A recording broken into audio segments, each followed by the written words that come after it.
और बड़ी खबर आपको दे रहे हैं कि इमरान खान की हिफाजती जमानत की दरख्वास्त को मुस्तरद कर दिया गया है।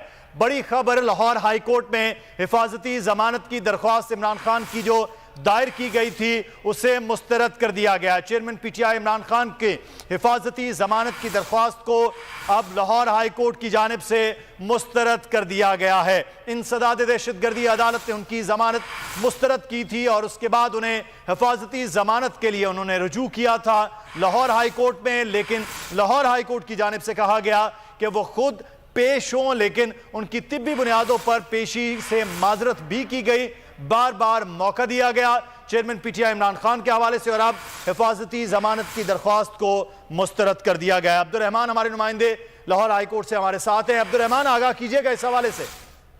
जी बिल्कुल, लाहौर हाई कोर्ट के 2 रुकनी बेंच ने इंसदाद दहशतगर्दी इस्लामाबाद के मुकदमे में इमरान खान की हिफाजती जमानत की दरख्वास्त जो है मुस्तरद कर दी है। अदालत के रूबरू वकला की जानब से मौक़िफ़ तैयार किया गया है कि इमरान खान कुछ देर में अदालत में पहुंच